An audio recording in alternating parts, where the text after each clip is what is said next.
The message arrived at 3 in the morning, ship time, and it woke Ambassador Elena Vasquez from a dreamless sleep.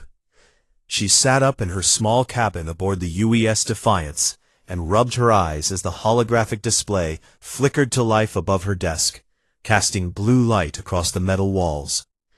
The seal of the Galactic Council rotated slowly in the air, and beneath it scrolled words that made her heart beat faster. "Emergency session convened," the message read. "All member species required to attend, no exceptions." Elena had served as humanity's ambassador to the Council for 3 years now, and in all that time she had never seen an emergency summons like this one. She dressed quickly in her formal uniform, the dark blue fabric marked with the silver eagle of Earth's united government, and made her way to the bridge of the Defiance. Captain Marcus Webb was already there, his weathered face lit by the glow of navigation screens. "You saw it," he said, and it was not a question. "I saw it," Elena replied. "What do we know?" Webb pulled up a star map and pointed to a cluster of systems near the galactic rim. "The Kethral hegemony has been moving again," he said.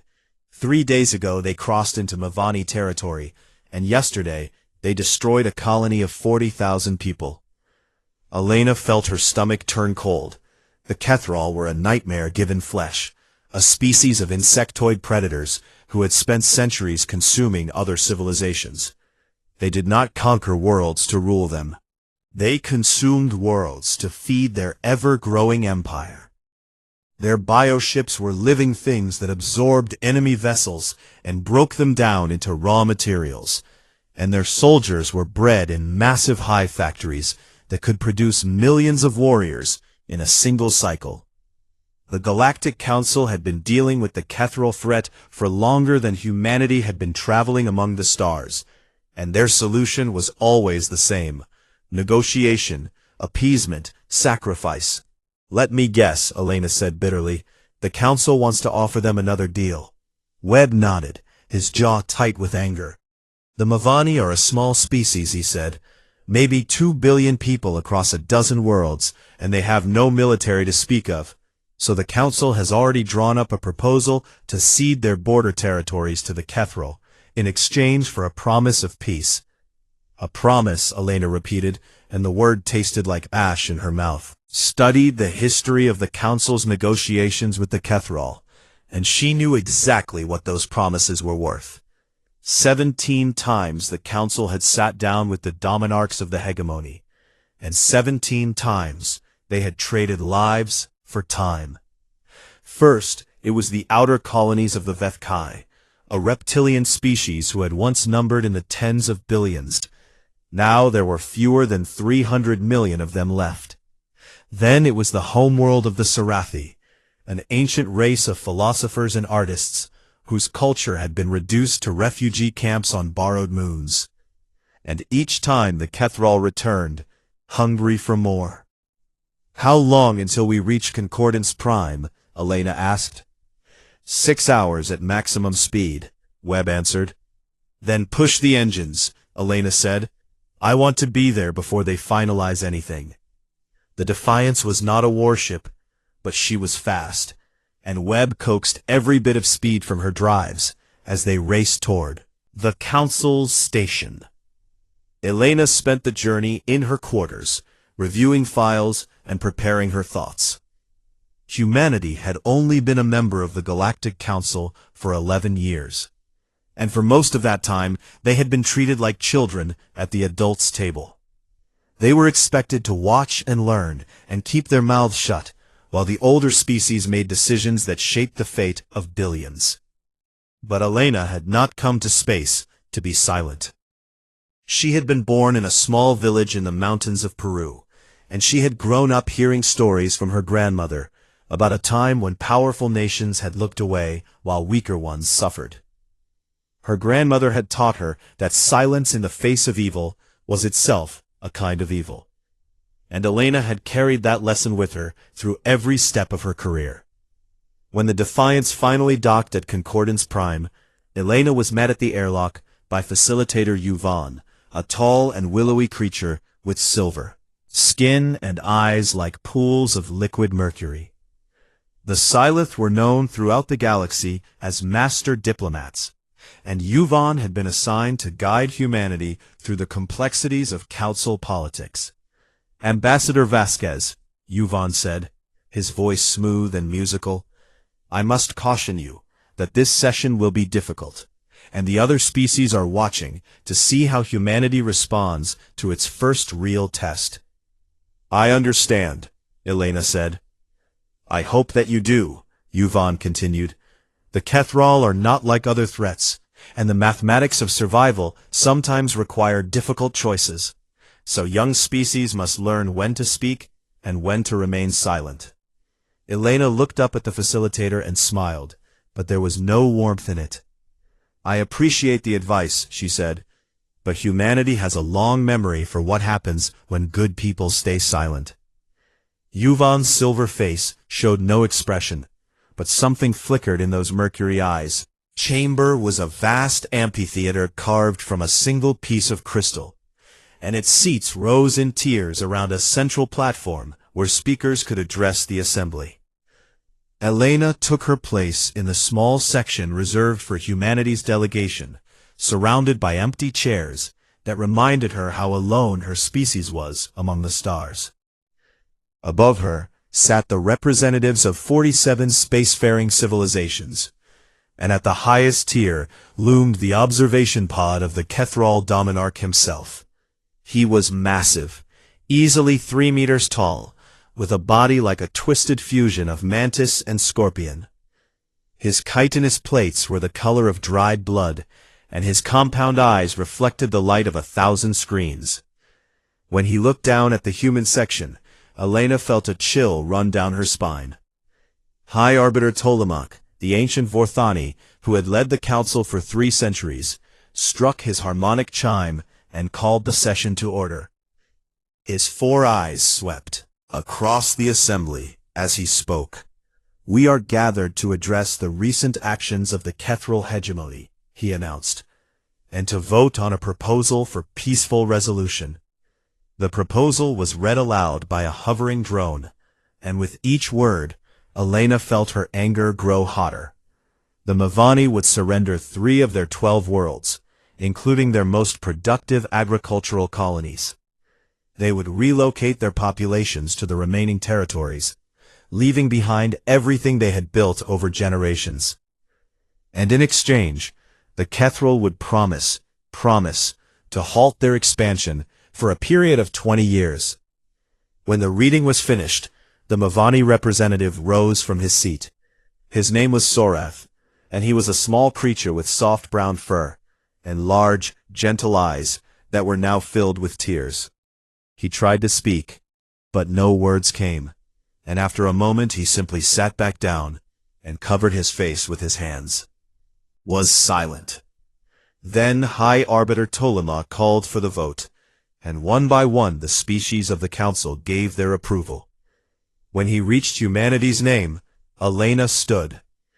Every eye in the chamber turned toward her, and for a moment the weight of all those gazes pressed down on her like a physical force. She took a breath, and spoke in a voice that carried to every corner of that crystal room. "Earth votes no," she said, "and furthermore, we reject the legitimacy of this entire proposal." The silence that followed was absolute, and then the chaos began. The amphitheater exploded into noise.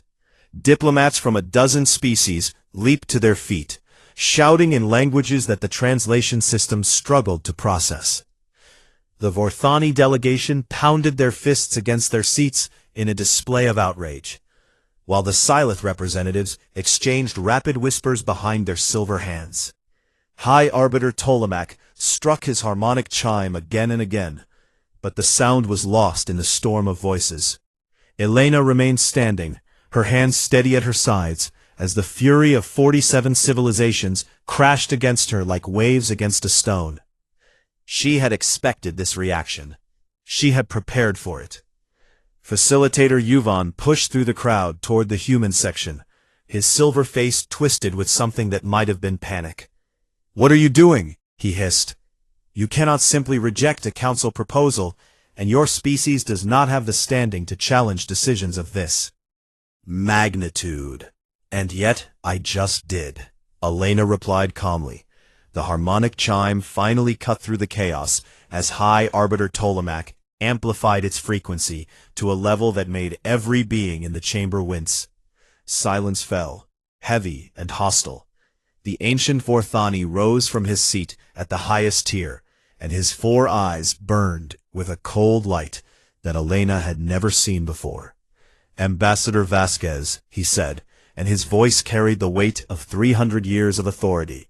You will explain yourself, and you will do so immediately. Elena looked up at him without flinching. With respect, High Arbiter, I believe my words were clear enough. Your words were an insult to this assembly, Ptolemach replied. Humanity holds a provisional seat on this council, granted as a courtesy to a young and untested species, and you do not possess the authority to reject proposals or challenge our decisions. Then perhaps the rules need to change, Elena said. A gasp rippled through the chamber. No one spoke to the High Arbiter that way. No one had dared to challenge council authority so directly in living memory. Ptolemach's ancient face hardened. You will withdraw your statement, he commanded. You will apologize to this assembly, and you will cast your vote in accordance with proper procedure. Elena shook her head slowly. I will not. She raised her hand and activated a device on her wrist, and suddenly the holographic displays throughout the chamber flickered and changed. The council's standard presentation vanished, replaced by data streams that cascaded across every screen in a waterfall of numbers and images. What is this? Ptolemach demanded. How are you accessing our systems? Elena ignored the question. What you are seeing, she said, addressing the entire assembly, is a complete record of the council's negotiations with the Kethral hegemony over the past 40 years. The data organized itself into clear categories: population counts, territorial maps, casualty figures, timelines. 17 negotiations, Elena continued. 17 times this council sat down with the Kethral and offered them pieces of other civilizations in exchange for promises of peace. And 17 times those promises were broken. She gestured, and the display zoomed in on a single planet. This was Vethkai Prime, she said. 30 years ago it was home to 8 billion people, and today it is a dead rock, stripped of all organic matter because the council believed that sacrificing their outer colonies would satisfy Kethral hunger. The Vethkai representative, a scarred reptilian with one missing eye, looked away in shame. Elena continued, pulling up image after image. The Sarathi homeworld, surrendered after the 4th negotiation, and now the birthplace of a civilization that lasted 10,000 years, is a breeding ground for Kethral warriors. The Miralan cluster, given away in the 8th negotiation, and its 3 billion inhabitants were consumed within a single year. The Toroth mining colonies, the Yanari agricultural worlds, the Sisterhood of Keth, all of them sacrificed on the altar of appeasement, and all of them gone. She lowered her hand and looked directly at the Kethral Dominarch. He had not moved during her presentation, but his compound eyes glittered with something that might have been amusement, or might have been hunger. You have not been negotiating for peace, Elena said to the assembly. You have been negotiating for delay, and each delay has cost more lives than the one before, so what you call diplomacy is nothing more than a payment plan for genocide. The Dominarch finally stirred, rising from his observation pod with a sound like grinding stone. His translator drone hovered beside his massive head, converting his clicking speech into words the assembly could understand. The human speaks of matters beyond her comprehension, the drone announced, in a flat mechanical voice. Our expansion is natural, and it is inevitable, and negotiation merely determines how many of your kind will survive it. He turned his compound eyes toward Elena, and she felt the pressure of his attention like a physical weight. Your species is young, the Dominarch continued.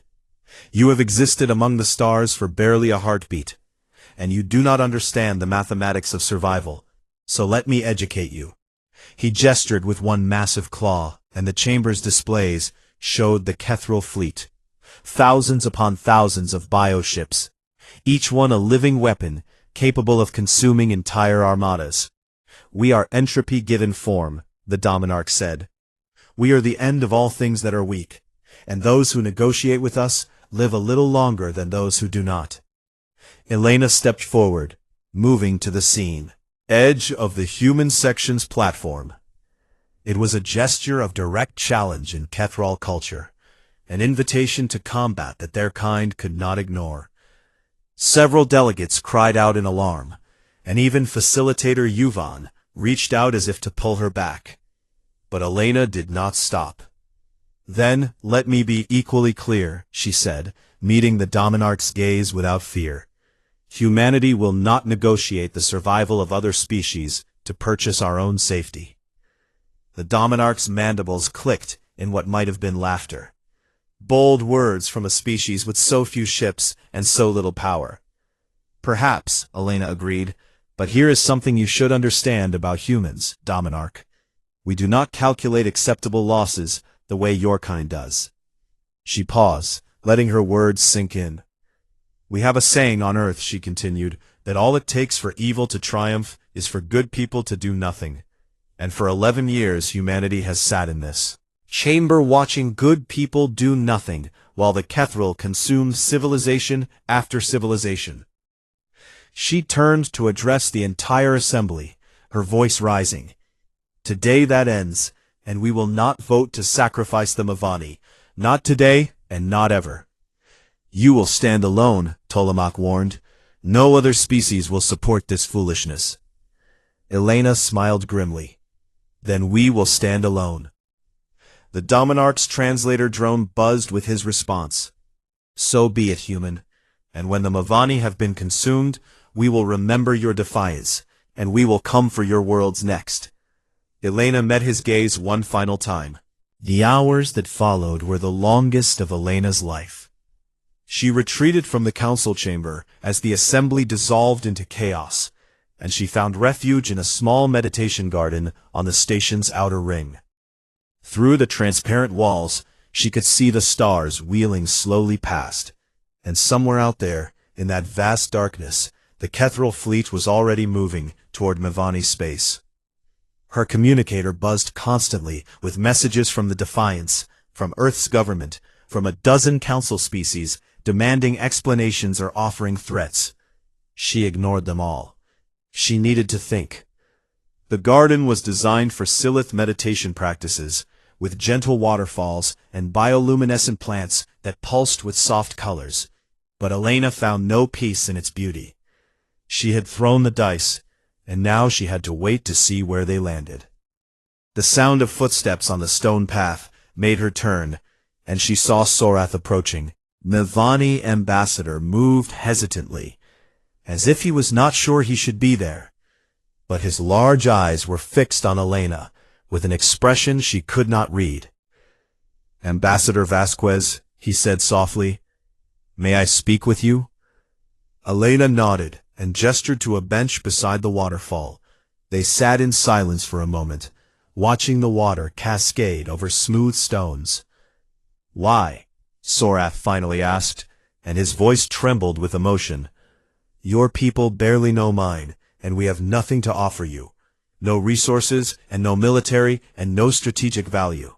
So why would you risk everything for strangers? Elena considered the question carefully. Do you know the history of my world? She asked. Sorath shook his head. Earth has not always been united, Elena explained. For most of our history, we were divided into hundreds of nations, and those nations often went to war with each other, over land and resources and ideas. She paused, remembering lessons from her grandmother that had shaped her entire life. There was a time, not so long ago, when a powerful nation rose up and began consuming its neighbors, and the other nations of the world watched and did nothing, because they believed that appeasement would bring peace. What happened? Sorath asked. Millions died, Elena said simply. The consuming nation was eventually stopped, but only after the cost had grown beyond anything anyone could have imagined. And the lesson we learned was that evil does not stop when you feed it. It only grows hungrier. She turned to look at the Mavani ambassador. My grandmother lived through those times, she continued, and she taught me that silence in the face of injustice makes you complicit in that injustice. So when I look at your people, and I see what the council is willing to sacrifice, I cannot stay silent. Tears welled up in Sorat's eyes. But you will suffer for this, he whispered. Come for your worlds, and the council will not help you. Elena smiled sadly. Perhaps not, but some things are more important than survival.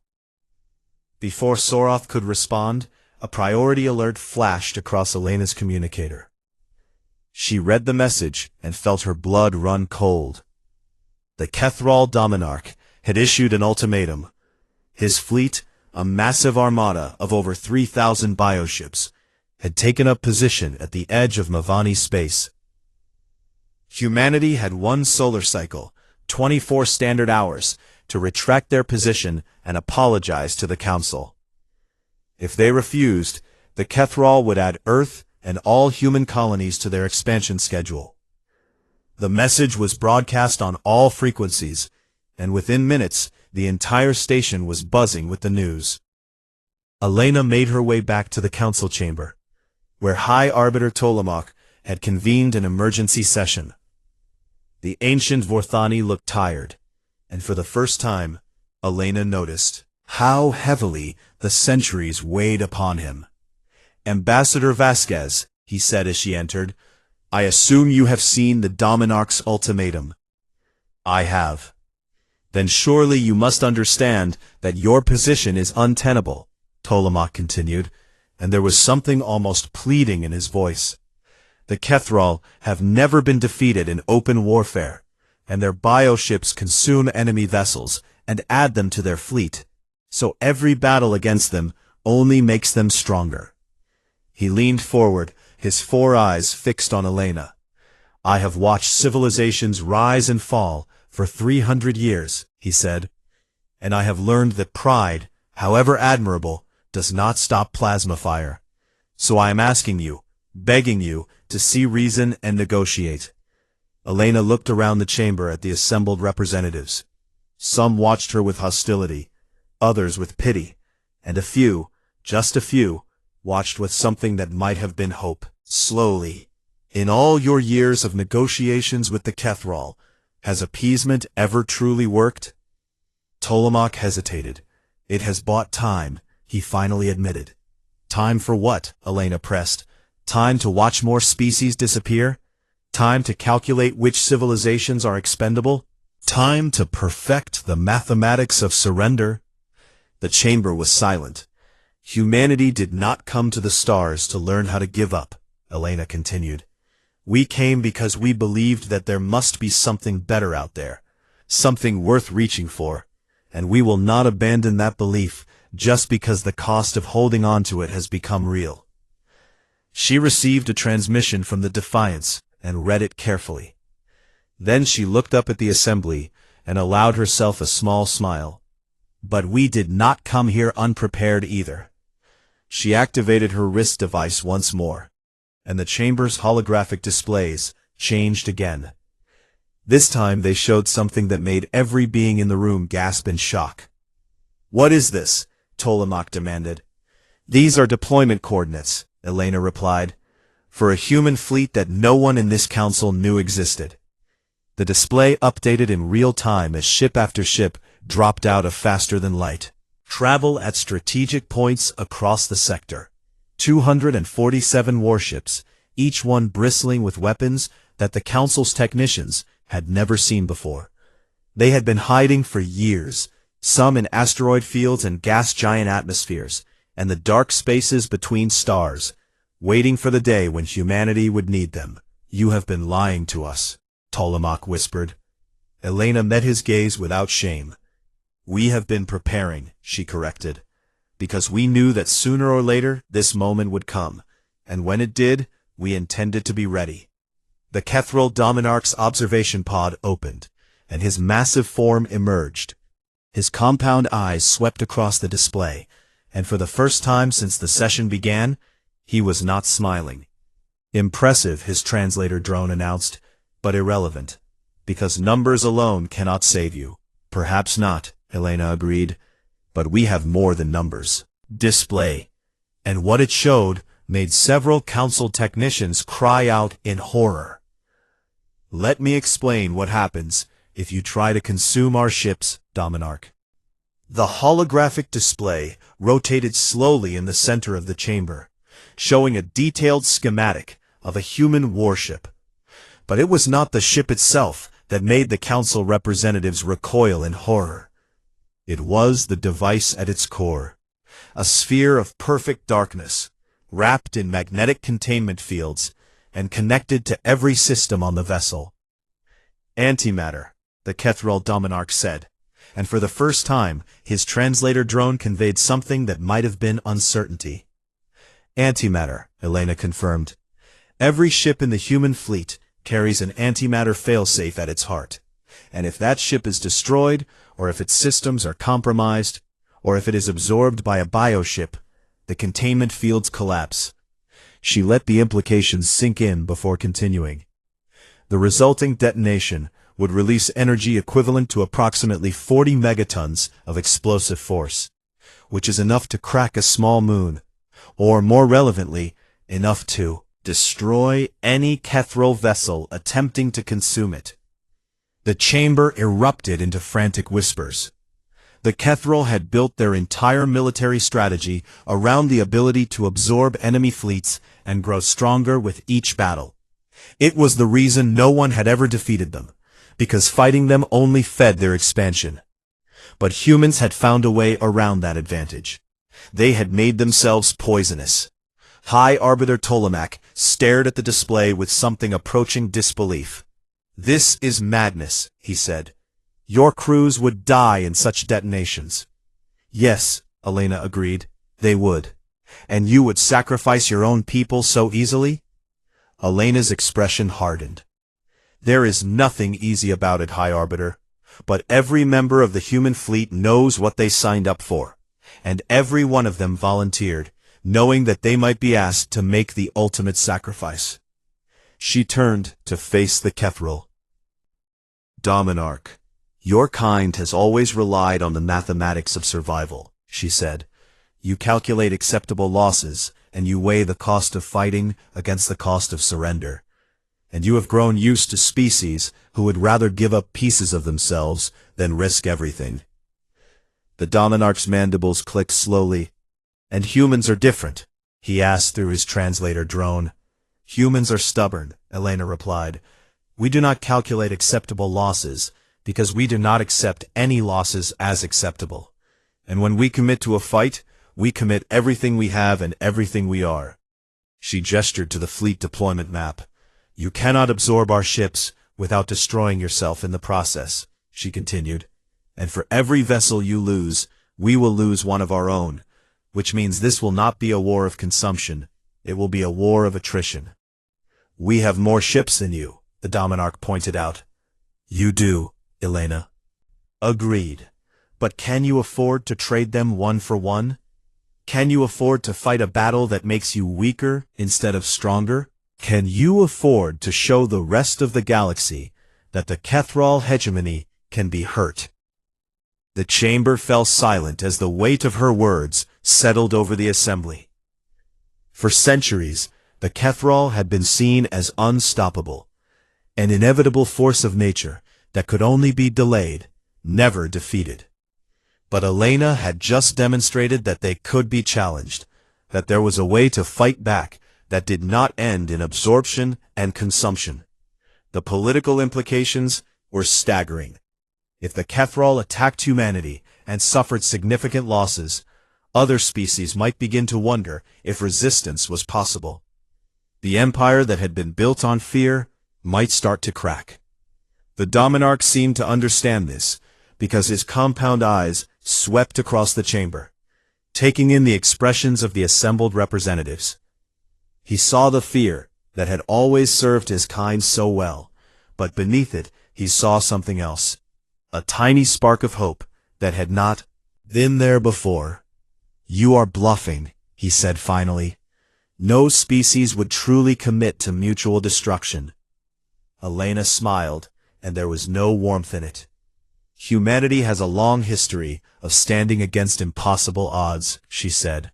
"We have stories of warriors who held mountain passes against armies, of cities that refused to surrender, even when surrounded, of people who chose death over submission." She stepped forward again, closing the distance between herself and the Dominarch's platform. "We call it spite," she continued, "the refusal to let an enemy win, even when victory is impossible, the determination to make them pay for every inch of ground they take. And I promise you, Dominarch, if you come for us, we will make you pay." The Dominarch was silent for a long moment.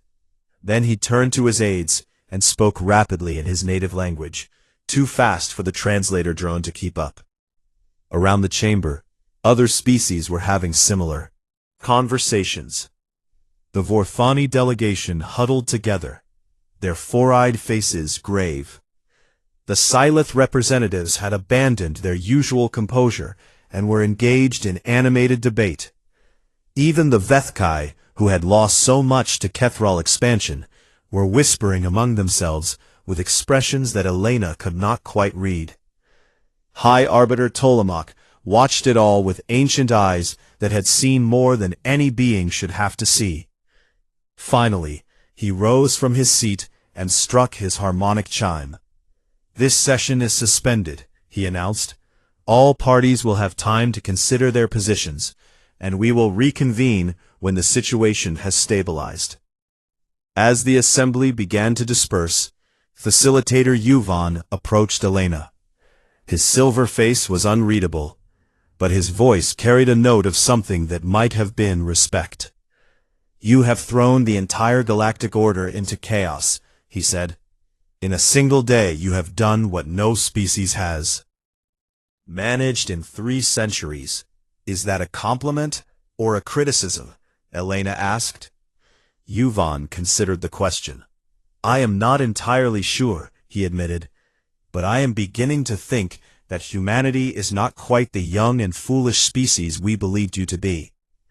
Elena looked up at the empty observation pod where the Kethral Dominarch had sat. "We are exactly what we have always been," she said. "You just were not paying attention." As she made her way back to the Defiance, her communicator buzzed with a message from Captain Webb. "Ambassador," he said, "we are receiving reports from across the sector, and the Kethral fleet has stopped advancing." Elena felt something loosen in her chest. "They have stopped?" "For now," Webb confirmed. "It looks like they are waiting to see what happens next." Elena allowed herself a moment of relief, but she knew better than to celebrate. The standoff had begun, and the real test was still to come. "Keep the fleet on alert," she ordered. "This is not over yet." She was right. It was only just beginning. 9 days passed, and the galaxy held its breath. The Kethral fleet remained at the edge of Mavani space, thousands of bioships hovering in the darkness, like a swarm of hungry predators waiting to strike. Across from them, the human fleet held its position in a defensive formation that covered the most likely approach vectors. Neither side moved. Neither side blinked. On Concordance Prime, the Council remained in emergency session, with delegates sleeping in shifts and taking meals in the corridors as they waited for news.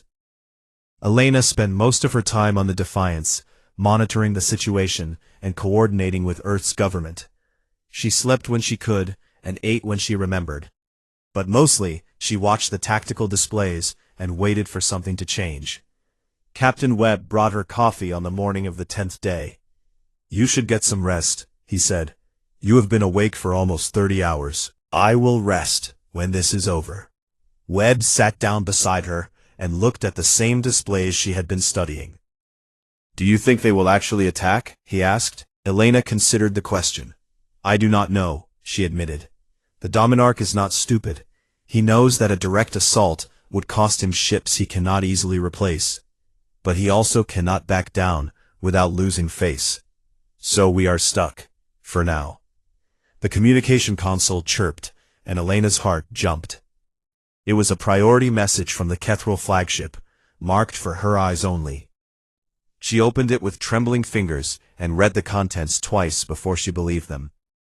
"Captain," she said slowly, "please inform the Council that the Dominarch has requested a private communication with me." Webb's eyes widened. "Just you?" "Not the Council. Just me."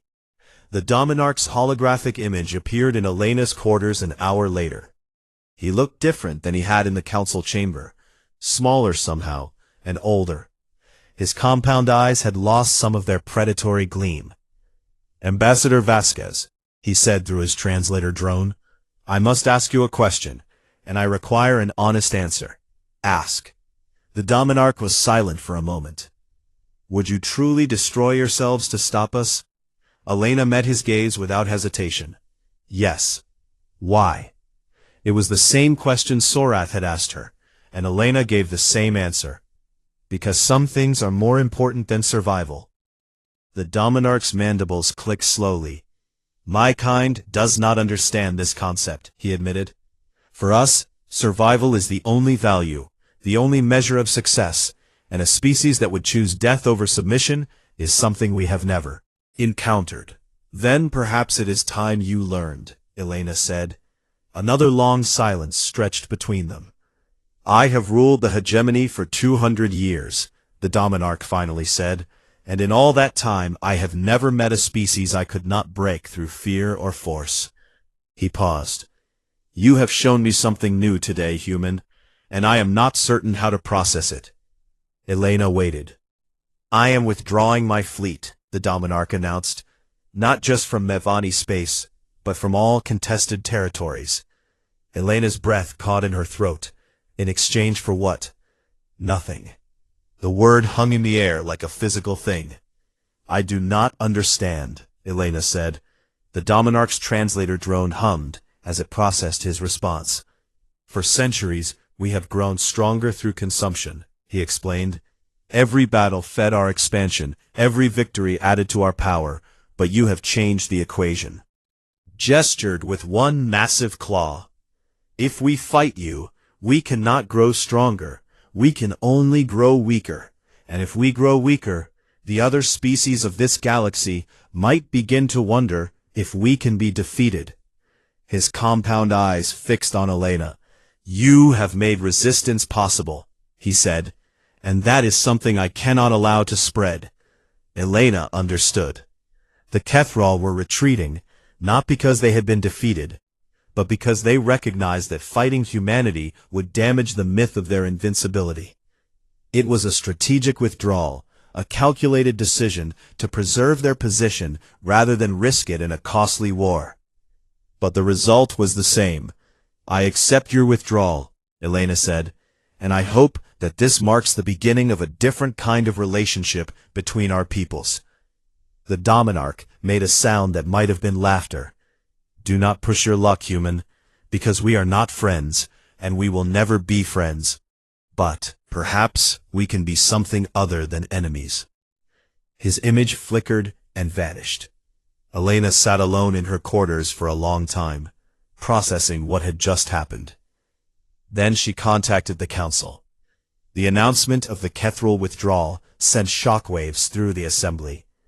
Species that had lived in fear for centuries struggled to comprehend that the threat had receded, and many could not quite believe it was real.